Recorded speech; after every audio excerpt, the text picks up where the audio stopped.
नमस्कार दोस्तों। तो स्वागत है आपके अपने परिवार एग्जाम्स योद्धा परिवार में। दोस्तों, आज हम करने वाले हैं बीएसएससी इंटर स्तरीय प्रारंभिक परीक्षा का प्रैक्टिस सेट, जो कि यह 5वां प्रैक्टिस सेट है। इससे पहले हमने 4 प्रैक्टिस सेट कवर कर लिया है। उसका वीडियो हमारे चैनल के प्लेलिस्ट में अवेलेबल है, जाके आप उस सारे सेट्स को कवर कीजिए। आज हम इस वीडियो के माध्यम से 5वां सेट को कवर करने वाले हैं। तो चलिए शुरू करते हैं इस वीडियो को।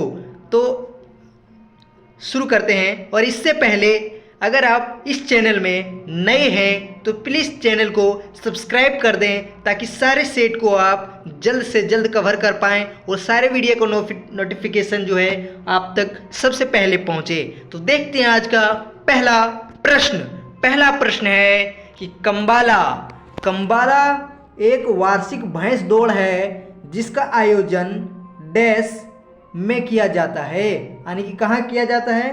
तो यह जो है यानी कि कंबाला भैंस का दौड़ कहाँ पर होता है? भैंसा का दौड़ जो होता है वह जो है कर्नाटक में होता है। कहाँ पर होता है? कर्नाटक में होता है। यह जो उत्सव है वह कर्नाटक में महादेव को समर्पित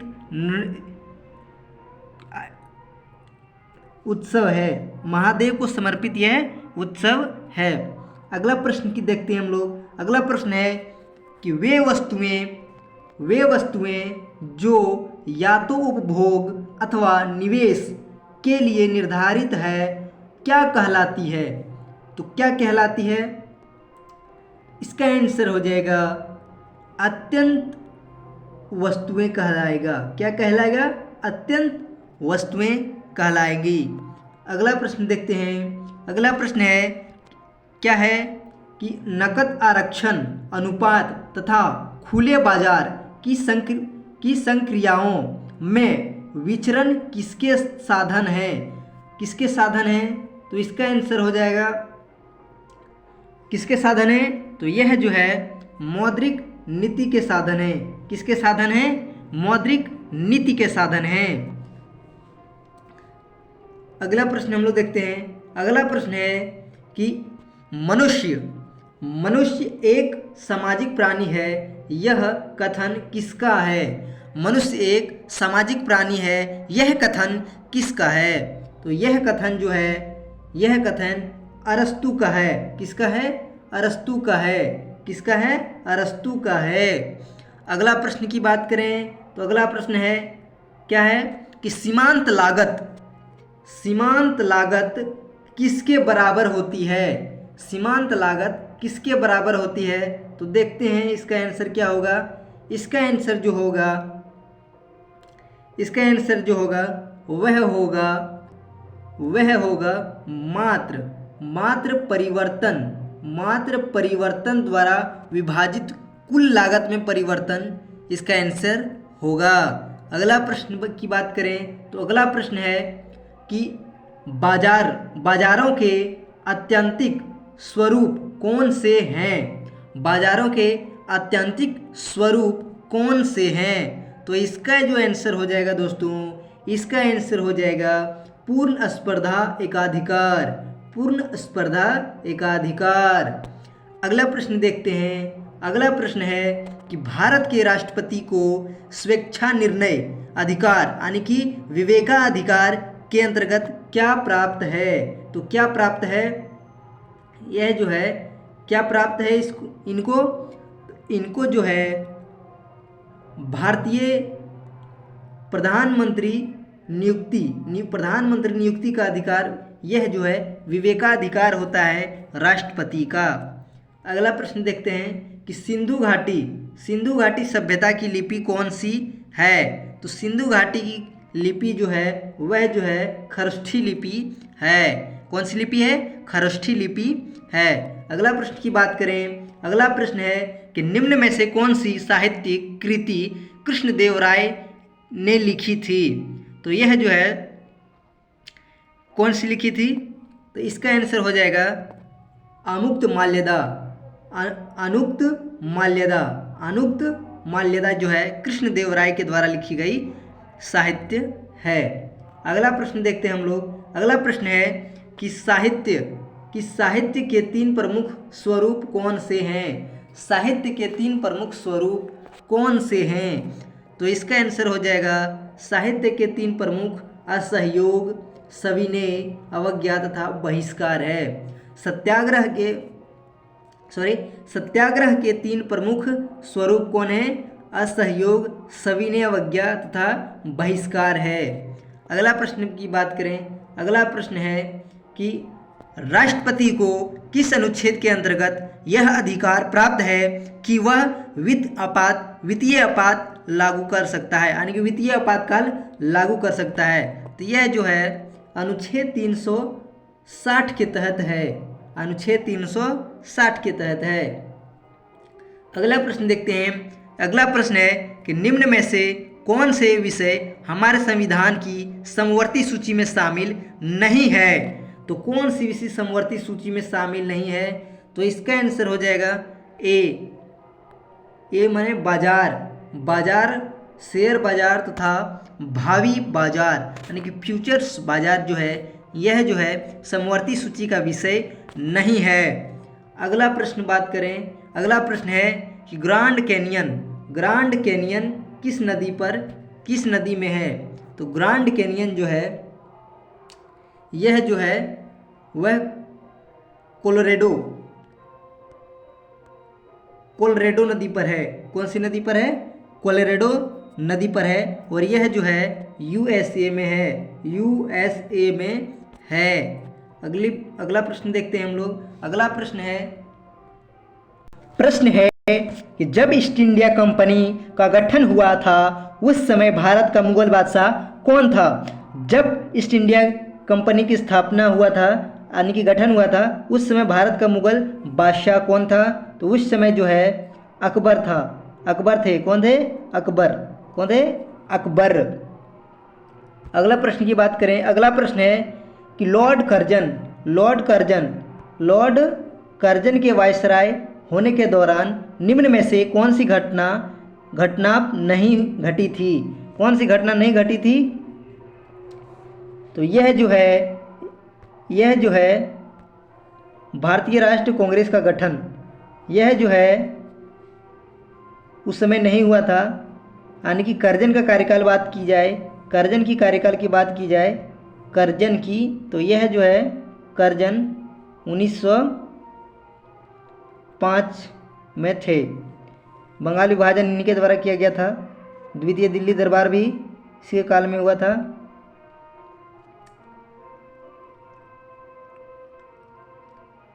अगला प्रश्न देखते हैं। अगला प्रश्न है फ्रांस में आतंक के शासन के दौरान निम्न में से किसने महत्वपूर्ण भूमिका निभाई थी? तो किसने भूमिका निभाई थी? तो इसका आंसर हो जाएगा रोबेस्पियर ने निभाई थी। अगला प्रश्न देखते हैं। अगला प्रश्न है कि भारत का सबसे ऊंचा जलप्रपात किस राज्य में है? तो भारत का सबसे ऊंचा जलप्रपात जो है वो कर्नाटक में है। कहाँ है? कर्नाटक में स्थित है। अगला प्रश्न देखते हैं कि वह मिट्टी जो वर्षा के कारण गहन निछालन की ओर प्रवृत्त है क्या कहलाती है? तो इसका आंसर हो जाएगा लेटेराइट। क्या कहलाता है? लेटेराइट कहलाती है। अगला प्रश्न देखते हैं। अगला प्रश्न है कि रेगिस्तान क्षेत्र में मशरूम चट्टान का निर्माण किसके द्वारा होता है? तो इसका आंसर हो जाएगा किसके द्वारा होता है? तो यह जो है अपघर्षण के कारण होता है। किसके कारण होता है? अपघर्षण के कारण होता है। अगला प्रश्न देखते हैं कि जल संवर्धन पौधे के कर्षण की एक विधि है जिसमें निम्न में से किसका प्रयोग नहीं किया जाता है? तो किसका प्रयोग नहीं किया जाता है? तो इसमें जो है मिट्टी का प्रयोग नहीं किया जाता है। अगला प्रश्न देखते हैं। अगला प्रश्न है किस राज्य केंद्र शासित प्रदेश की प्रसिद्ध पश्मीना को जीआई टैग के साथ भौगोलिक मान्यता प्राप्त हुआ। पश्मीना जीआई टैग जो है यह जो है जम्मू कश्मीर को प्राप्त हुआ। किसको प्राप्त हुआ था? जम्मू कश्मीर को प्राप्त हुआ है। अगला प्रश्न देखते हैं कि संकटग्रस्त प्रजाति को किस रंग के डाटा बुक में दर्शाया जाता है? किस रंग के डाटा बुक में दर्शाया जाता है? तो यह जो है रेड डाटा बुक की पुस्तक में दर्शाया जाता है, जो कि IUCN द्वारा जारी किया जाता है। अगला प्रश्न देखते हैं। अगला प्रश्न है कि भारत में करेंसी नोटों की मुद्रण और आपूर्ति कौन करता है? तो यह कौन करते हैं? तो यह जो है सिक्योरिटी प्रेस नासिक के द्वारा की जाती है। सिक्योरिटी प्रेस नासिक के द्वारा की जाती है। अगला प्रश्न देखते हैं कि भारतीय प्रशासनिक सेवा के अफसरों को प्रशिक्षण देने वाली लाल बहादुर शास्त्री संस्था अकादमी कहाँ स्थित है? लाल बहादुर कहाँ पर है? शास्त्री अकादमी कहाँ पर है? तो यह जो है मसूरी में है। कहाँ है? मसूरी में है, मसूरी। अगला प्रश्न देखते हैं कि निम्न में से कौन सा संगठन और किसका मुख्यालय गलत ढंग से मिलाया हुआ है? तो देखते हैं किसका मिलाया हुआ है। इंटरपोल,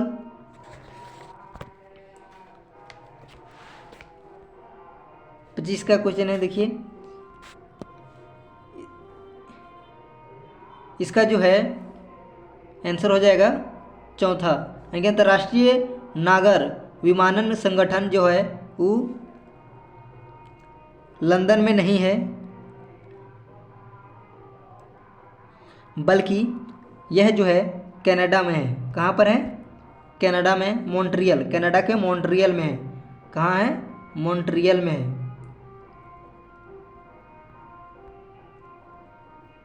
अगला प्रश्न देखते हैं। अगला प्रश्न है कि the state of the nation पुस्तक का लेखक कौन है? The state of the nation के पुस्तक के लेखक जो है वह है फली एस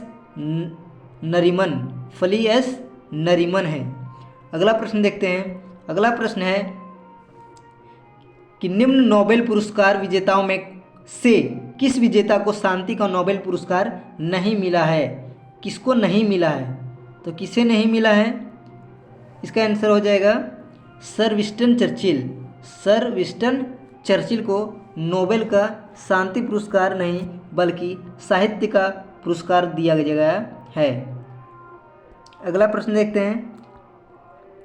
अगला प्रश्न है कि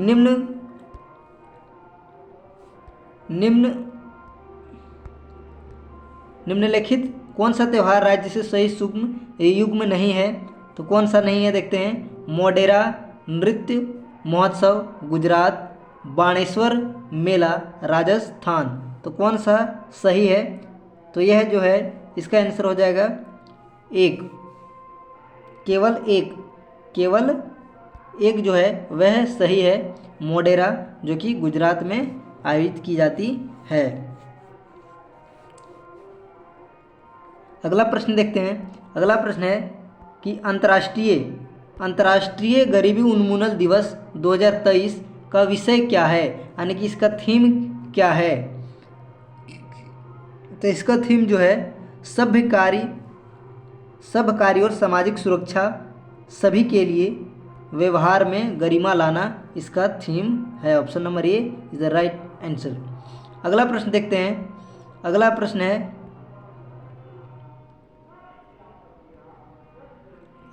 है कि निम्न में से कौन सा दिवस अक्टूबर महीने में नहीं मनाया जाता है?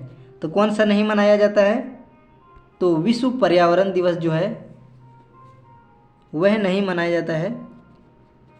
यह जो है 17 विश्व पर्यावरण दिवस जो है, विश्व पर्यावरण दिवस जो है वो 5 जून को मनाया जाता है। अगला प्रश्न देखते हैं कि भारतीय रिजर्व बैंक ने रेपो रेट को कितने प्रतिशत पर बनाए रखा है? कितने प्रतिशत पर बनाए रखा है? तो 6.5 यानी 6.50% बनाए रखा है। अगला प्रश्न देखते हैं कि व्यक्तिगत ट्रैक प्रतिस्पर्धाओं में ओलंपिक के फाइनल में पहुंचने वाली प्रथम भारतीय महिला कौन थी? तो वह जो है पीटी उषा थी। कौन थी? पीटी उषा। पीटी उषा कौन है? पीटी उषा जो है वह धावक है। क्या है? धावक।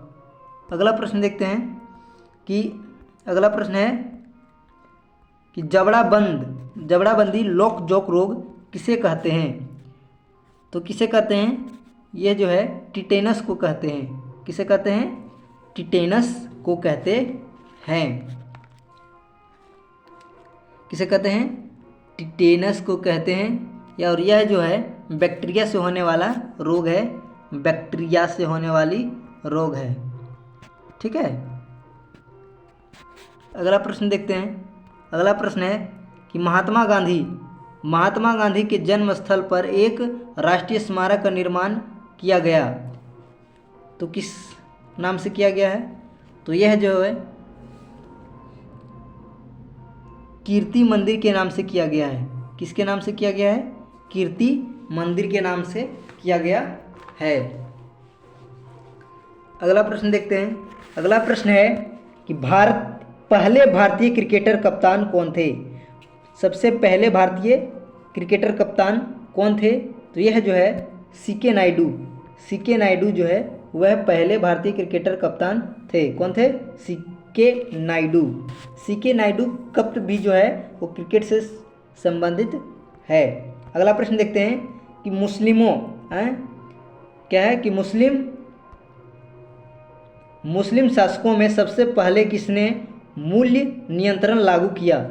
सबसे पहले मूल्य नियंत्रण जो है किसके द्वारा लागू किया गया था? तो सबसे पहले मूल्य नियंत्रण जो है अलाउद्दीन खिलजी के द्वारा किया गया था। अलाउद्दीन खिलजी के द्वारा किया गया था। अगला प्रश्न देखते हैं हम लोग। अगला प्रश्न है कि भारत में सूरी राजवंश के संस्थापक कौन थे? तो सूरी यानी कि सूरवंश के संस्थापक कौन थे? तो सूरवंश के संस्थापक जो है वह शेरशाह सूरी थे। अगला प्रश्न की बात करें तो अगला प्रश्न है कि वर्ष 2023 के शांति नोबेल पुरस्कार से किसे सम्मानित किया गया है? वर्ष 2023 के शांति के नोबेल पुरस्कार से किसे सम्मानित किया गया है? तो यह जो है नरगेसी मोहम्मदी को सम्मानित किया गया है। और यह कहाँ की है? तो यह जो है ईरान की है। कहाँ की है? ईरान की है। अगला प्रश्न की बात करें तो अगला प्रश्न है कि केंद्र शासित प्रदेश दादर नगर हवेली की राजधानी निम्न में से कौन सी है? तो दादर और नगर हवेली की राजधानी जो है वह कौन सी है? तो वह जो है सिलवासा है। क्या है? सिलवासा। अगला प्रश्न देखते हैं। अगला प्रश्न है कि एक प्रकार की वर्षा जो हवा की पहाड़ियों की पट्टी के साथ ऊपर उठने के कारण होती है उसे क्या कहते हैं? तो उसे जो है यानी कि इसका आंसर जो हो जाएगा वह हो जाएगा पर्वतीय वर्षा। कौन सी वर्षा हो जाएगा? पर्वतीय वर्षा हो जाएगा इसका आंसर। अगला प्रश्न की बात करें तो अगला प्रश्न देखिए। अगला प्रश्न है कि बिहार में सेंट्रल फ्यूल रिसर्च इंस्टीट्यूट कहाँ स्थित है? बिहार में सेंट्रल फ्यूल रिसर्च इंस्टीट्यूट कहाँ पर स्थित है? तो यह जो है बिहार के पटना में स्थित है। कहाँ पर स्थित है? पटना में स्थित है। कहाँ पर है? पटना में। कहाँ? पटना में स्थित है। अगला प्रश्न देखते हैं। अगला प्रश्न है कि बिहार के दक्षिण पश्चिम क्षेत्र की पहाड़ियाँ किस समूह की है? दक्षिण पश्चिम की पहाड़ियाँ जो है वह किस समूह की है?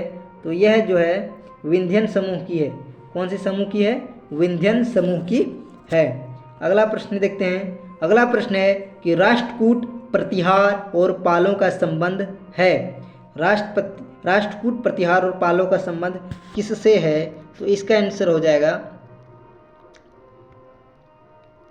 हो जाएगा, त्रिपक्षीय संग्राम, त्रिदिशीय संग्राम से संबंधित है, जिसे त्रिपक्षीय संग्राम भी कहते हैं।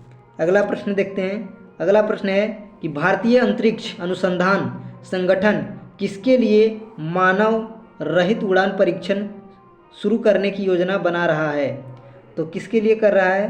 तो इसका आंसर हो जाएगा गगनयान मिशन के लिए कर रहा है। अगला प्रश्न देखते हैं। अगला प्रश्न है कि कुतुब मीनार का निर्माण किसने पूर्ण करवाया? तो कुतुब मीनार का निर्माण जो है वह जो है इल्तुतमिश ने पूर्ण कराया था। अगला प्रश्न देखते हैं कि बिहार के 1974 के छात्र आंदोलन का संपूर्ण क्रांति किसने दिया था? का नाम किसने दिया था?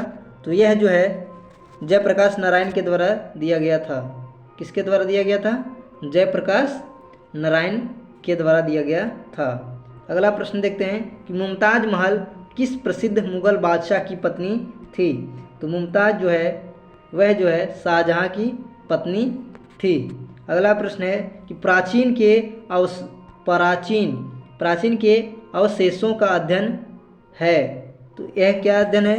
तो पुरातत्व विज्ञान अध्ययन है। इसका क्या हो जाएगा? इसका आंसर पुरातत्व विज्ञान।